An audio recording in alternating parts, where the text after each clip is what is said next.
നമസ്കാരം. Police station പോലെയുള്ള സർക്കാർ സ്ഥാപനങ്ങളിലേക്ക് സാധാരണക്കാരായിട്ടുള്ള ജനങ്ങൾക്ക് പ്രവേശിക്കണമെന്നുണ്ടെങ്കിൽ അവരുടെ സേവനം വേണമെന്നുണ്ടെങ്കിൽ നമ്മൾക്ക് ആരുടെയെങ്കിലും അനുവാദത്തിന്റെയോ അനുമതിയുടെയോ ആവശ്യമുണ്ടോ? മുൻകൂട്ടിൽ പെർമിഷൻ എടുത്ത് എല്ലാ അനുമതികളും കിട്ടിയതിന് ശേഷം മാത്രമേ നമുക്ക് പോലീസ് സ്റ്റേഷനിൽ പ്രവേശിക്കാൻ വേണ്ടിയിട്ട് സാധിക്കത്തുള്ളൂ? അല്ല, നമുക്ക് ആരുടെ അനുവാദത്തിന്റെ ആവശ്യമില്ല, അനുമതിയുടെ ആവശ്യമില്ല.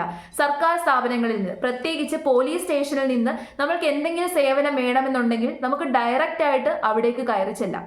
നമുക്ക് എന്തെങ്കിലും പരാതി ഉണ്ടെന്നുണ്ടെങ്കിൽ, ആവശ്യങ്ങൾ ഉണ്ടെന്നുണ്ടെങ്കിൽ അവരെ ബോധ്യപ്പെടുത്താം. സ്റ്റേഷനിൽ കയറി ചെന്നിട്ട് അവിടെ ആരാണോ ഉയർന്ന റാങ്കിലുള്ളത് അവരെ കാണാൻ പോലുമുള്ള അവകാശവും അനുവാദവും നമുക്കുണ്ട്. അത് ഈ രാജ്യത്തെ പൗരൻ എന്നുള്ള രീതിയിൽ നമുക്ക് കിട്ടിയേക്കുന്ന അവകാശമാണ്, പൗരാവകാശമാണ്.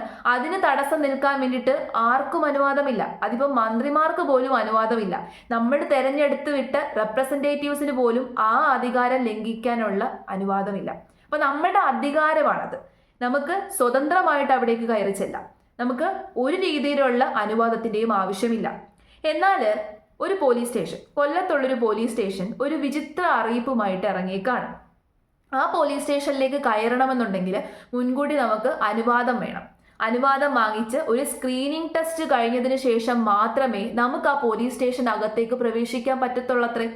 ഏതായാലും നമുക്ക് ആ വാർത്തയൊന്ന് കേട്ടിട്ട് വരാം. അറിയിപ്പുമായിട്ട് കൊല്ലം കണ്ണനല്ലൂർ പോലീസ് സ്റ്റേഷൻ സേവനങ്ങൾക്കായി വരുന്നവർ അനുമതി വാങ്ങിയ ശേഷം അകത്ത് പ്രവേശിച്ചാൽ മതിയെന്നാണ് അറിയിപ്പ്. സ്റ്റേഷൻ വാച്ച് ഡ്യൂട്ടിയിലുള്ള ഉദ്യോഗസ്ഥരെ വിവരം ധരിപ്പിച്ച് മാത്രമേ അകത്ത് പ്രവേശിക്കാവൂ എന്ന് സ്റ്റേഷന് മുന്നിൽ നോട്ടീസ് പതിച്ചു. അതായത് പോലീസ് സ്റ്റേഷനിലെ സേവനങ്ങൾക്കായി വരുന്ന പൊതുജനങ്ങൾ സ്റ്റേഷൻ വാച്ച് ഡ്യൂട്ടിയിലുള്ള പോലീസ് ഉദ്യോഗസ്ഥരെ വിവരം ധരിപ്പിച്ച് സമ്മതത്തോട് മാത്രമേ അകത്തേക്ക് പ്രവേശിക്കാവൂ എന്നുള്ള ഒരു വിചിത്രമായ നോട്ടീസാണ് ഇപ്പോൾ കണ്ണനല്ലൂർ പോലീസ് സ്റ്റേഷനിൽ എത്തിയിരിക്കുന്നത്. ഈ കണ്ണനല്ലൂർ പോലീസ് സ്റ്റേഷനിൽ ഒരു പ്രത്യേകത ഉണ്ട്. ഇവിടെ ഒരു ഗ്രന്ഥശാല, മറ്റൊരു പോലീസ് സ്റ്റേഷനിൽ ഇല്ലാത്ത ഒരു സവിശേഷതയാണ്. ഇവിടെ ഒരു ഗ്രന്ഥശാലയുണ്ട്, പൊതുജനങ്ങൾക്കായി വേണ്ടിയിട്ടുള്ളതാണ് ഈ ഗ്രന്ഥശാല. ഇവിടെ വരുന്നവർക്ക് അനുമതി ഇല്ലാതെ നിന്ന് ഇവിടെ നിന്ന് പുസ്തകങ്ങൾ എടുക്കാം, അത് വായിക്കാം. ഇതൊക്കെ തന്നെ നമ്മൾ നേരത്തെ അടക്കം വാർത്ത നൽകിയത്. ഒട്ടേറെ പുസ്തകങ്ങളൊക്കെ ഉള്ള സ്ഥലമാണ്. ഇതിന്റെ അകത്തേക്ക് കയറണമെങ്കിൽ അല്ലെങ്കിൽ ഇവിടെ വന്നു കഴിഞ്ഞ് ഈ ഡ്യൂട്ടിയിൽ ഇരിക്കുന്ന ഉദ്യോഗസ്ഥരെടുത്ത് അനുമതി വാങ്ങിയതിനു ശേഷം മാത്രമേ അകത്ത് കയറിയാൽ മതി എന്നുള്ളൊരു വിചിത്ര അറിയിപ്പാണ് ഇപ്പോൾ. ആ നോട്ടീസിന്റെ ഉദ്ദേശം എന്താ അറിയത്തില്ല, അവിടെ എന്താണെന്ന് അറിയത്തില്ല. കാര്യങ്ങൾ ഇവിടുത്തെ ഓഫീസർമാർ ചോദിച്ചാലേ അറിയാൻ പറ്റത്തുള്ളൂ. അതല്ല, ഇവിടെ ഈ പരാതിക്ക് വരുന്നവരും അല്ലാത്തവരൊക്കെ നിരവധി ആൾക്കാർ സ്റ്റേഷനകത്ത് കയറി പോകുന്നതുകൊണ്ട് അങ്ങനെ വിവരങ്ങൾ ധരിപ്പിച്ചിട്ട് അകത്തോട്ട് കയറാനായിരിക്കും. ഇവിടെ സ്ഥലക്കുറവ് ഇടക്കുറവൊക്കെ ഉണ്ടായതുകൊണ്ട് എന്തായാലും ഡോക്ടർ അരുൺകുമാർ അത്തരത്തിലുള്ള നോട്ടീസ് വെച്ചിട്ടുണ്ട്. സ്ഥലക്കുറവ് ആ പോലീസ് സ്റ്റേഷനിൽ എന്താണ് നടക്കുന്നത് എന്ന് ആ പോലീസ് സ്റ്റേഷനിലുള്ളൊരു പോലീസുകാരനോട് ചോദിച്ചപ്പോൾ പുള്ളിയുടെ മറുപടി നിങ്ങൾ കേട്ടോ. പുള്ളിക്ക് അറിയത്തില്ല, മേലധികാരികളോട് ചോദിക്കണം അത്രേ. ഒരു പോലീസ് സ്റ്റേഷനിൽ നടക്കുന്ന കാര്യങ്ങൾ എന്താണെന്നുള്ളത് അവിടെയുള്ള എല്ലാ പോലീസുകാരും അറിഞ്ഞിരിക്കണം. റാങ്ക് ഒന്നും അതിനകത്ത് ബാധകമല്ല. റാങ്കിന് താഴെയുള്ളവരും റാങ്കിന് ഉയർന്നവരും എല്ലാം അവിടെ നടക്കുന്ന കാര്യങ്ങളെ പറ്റിയിട്ട് അറിഞ്ഞിരിക്കണം. അപ്പൊ എന്തെങ്കിലും ചോദിക്കുമ്പോൾ കൈ മലർത്തി കാണിക്കുകയാണ്. പിന്നെ പറയുന്നു അകത്ത് സ്ഥലമില്ലത്രേ. പിന്നെ അങ്ങ് 24 മണിക്കൂറും ഒരുപാട് ആൾക്കാർ അവിടേക്ക് അങ്ങ് കയറി ചെല്ലുവല്ലേ. സ്ഥലമുണ്ടെങ്കിലും സ്ഥലമില്ലെങ്കിലും ആ പോലീസ് സ്റ്റേഷനിലേക്ക് കയറി ചെല്ലാൻ വേണ്ടിയിട്ട് ആർക്കും അനുവാദത്തിന്റെ ആവശ്യമില്ല, പൊതുജനങ്ങൾക്ക് ആവശ്യമില്ല. ഇതൊക്കെ നമ്മുടെ ആഭ്യന്തരം കൈകാര്യം ചെയ്യുന്ന ബഹുമാനപ്പെട്ട മുഖ്യമന്ത്രി കാണുന്നുണ്ടോ ആവും?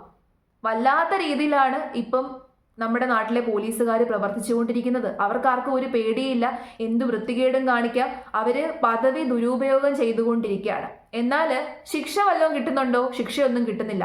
എന്ത് വൃത്തികേട് കാണിച്ചു കഴിഞ്ഞാൽ സസ്പെൻഷൻ മാത്രമേ കിട്ടത്തുള്ളൂ എന്ന് അവർക്കറിയാം. അവരുടെ ജോലി പോകത്തില്ല, അവർ സേഫാണ്. അതുകൊണ്ടാണ് ഇത്തരം പ്രവർത്തികളൊക്കെ കാണിച്ചുകൊണ്ടിരിക്കുന്നത്. മുമ്പ് നമുക്ക് ഈ പോലീസുകാരെന്നൊക്കെ കേൾക്കുമ്പോൾ, അല്ലെങ്കിൽ പോലീസ് സ്റ്റേഷൻ എന്നൊക്കെ കേൾക്കുമ്പോൾ നമുക്ക് കുറച്ച് ബഹുമാനവും സ്നേഹവും ഭയവും ഒക്കെ ഉണ്ടായിരുന്നു. എന്നാൽ ഇപ്പം അതൊന്നും ഇല്ല. ഉള്ള വില കൂടി ഇവരൊക്കെ ചേർന്ന് കളഞ്ഞ് കുളിക്കുകയാണ്. അത് മാത്രമല്ല, നിങ്ങൾ ശ്രദ്ധിച്ചിട്ടുണ്ടോ, ഓരോ ദിവസം കഴിയുന്തോറും പോലീസുകാർ ഒരു കോമഡി പീസായിട്ട് മാറിക്കൊണ്ടിരിക്കുകയാണ്. നമ്മൾ മനസ്സിലാക്കേണ്ട ഒരു കാര്യമുണ്ട്. ഇതാണ് ഞാൻ ആദ്യമേ പറഞ്ഞത്. സാധാരണക്കാർക്ക് നിയമത്തെ പറ്റിയിട്ട് കുറച്ച് അണ്ടർസ്റ്റാൻഡിങ് ഉണ്ടായിരിക്കണം, ബേസിക് ആയിട്ടുള്ള അറിവുകൾ ഉണ്ടായിരിക്കണം. ഒരു പോലീസ് സ്റ്റേഷൻ എന്ന് പറഞ്ഞു കഴിഞ്ഞാൽ അത് പബ്ലിക് സെക്ടറാണ്. നമ്മുടെ പബ്ലിക്കിന് സേവനം നൽകാൻ വേണ്ടിയിട്ട് പ്രവർത്തിക്കുന്ന സ്ഥാപനമാണ് പോലീസ് സ്റ്റേഷൻ. അപ്പോൾ അവിടേക്ക് കയറി ചെല്ലാൻ വേണ്ടിയിട്ട് നമുക്ക് ആരുടെയും അനുവാദത്തിന്റെ ആവശ്യമില്ല. ഇനി പോലീസ് സ്റ്റേഷനിൽ തന്നെ ചില ഏരിയാസ് ഉണ്ട്, ഈ ഡോക്യുമെന്റ്സ് ഒക്കെ സൂക്ഷിച്ചു വെക്കുന്ന ഏരിയാസ്. അവിടെയൊക്കെ കയറി ചെല്ലാൻ വേണ്ടിയിട്ട് നമുക്ക് അവകാശമില്ല. അതൊക്കെ എന്ന് വെച്ച് കഴിഞ്ഞാൽ സെക്യൂർ ആയിട്ടുള്ള ഏരിയാസ് ആണ്. അത്തരം ഏരിയാസിലൊന്നും നമുക്ക് കയറി ചെല്ലാൻ വേണ്ടിയിട്ട് പറ്റത്തില്ല. അല്ലാതെ നമുക്ക് അവിടേക്ക് ചെല്ലാനും അവിടുത്തെ പോലീസുകാരെ കാണാനും നമുക്ക് എന്ത് സേവനമാണോ വേണ്ടത് അത് ആവശ്യപ്പെടാനുമുള്ള അവകാശം ഓരോ പൗരനുമുണ്ട്. അത് നമുക്ക് കിട്ടിയേക്കുന്ന പൗരാവകാശമാണ്. ഈ രാജ്യത്തുള്ള പൗരൻ എന്നുള്ള രീതിയിൽ, സിറ്റിസൺ എന്നുള്ള രീതിയിൽ നമുക്ക് കിട്ടിയേക്കുന്ന അവകാശമാണ്. ആ അവകാശത്തിന് തടസ്സം നിൽക്കാൻ വേണ്ടിയിട്ട് പോലീസുകാർക്കെന്നല്ല, അധികാരികൾക്കെന്നല്ല, ഒരാൾക്കും അവകാശമില്ല. അതിപ്പോൾ മന്ത്രിയാണെന്നുണ്ടെങ്കിലും അവകാശമില്ല. നമുക്ക് തടസ്സം നിൽക്കാൻ വേണ്ടിയിട്ട് പറ്റത്തില്ല. ജനങ്ങളെ സേവിക്കേണ്ട പോലീസുകാര് ഇപ്പൊ ജനങ്ങളെ ദ്രോഹിച്ചുകൊണ്ടിരിക്കുകയാണ്. വിചിത്രവാദമാണ്. അതുകൊണ്ടാണ് ഞാൻ പറഞ്ഞ വിചിത്ര അറിയിപ്പെന്ന്. സത്യമല്ലേ? വല്ലാത്ത വിചിത്ര അറിയിപ്പാണ്. അവിടേക്ക് കയറണമെന്നുണ്ടെങ്കിൽ സ്ക്രീൻ ടെസ്റ്റ് കഴിയണം. എന്ത് കാര്യമായിക്കോട്ടെ, അങ്ങനെ ഒരു കാര്യം പറയാൻ വേണ്ടിയിട്ട് അവർക്ക് അവകാശമില്ല. എന്ത് കാരണത്താലാണെന്നുണ്ടെങ്കിലും അവകാശമില്ല. ഓരോ പൗരന്റെയും അവകാശമാണ്. അത് തടസ്സം നിൽക്കാൻ വേണ്ടിയിട്ട് ഒരു പോലീസുകാരനും അവകാശമില്ല. അപ്പം ഈ പോലീസുകാരുടെ ഈ പ്രവൃത്തികളൊക്കെ തന്നെ ഒന്ന് നിലയ്ക്ക് നിർത്തിയില്ല എന്നുണ്ടെങ്കിൽ നമ്മുടെ നാട് വല്ലാത്ത അവസ്ഥയിലേക്ക് പൊയ്ക്കൊണ്ടിരിക്കും.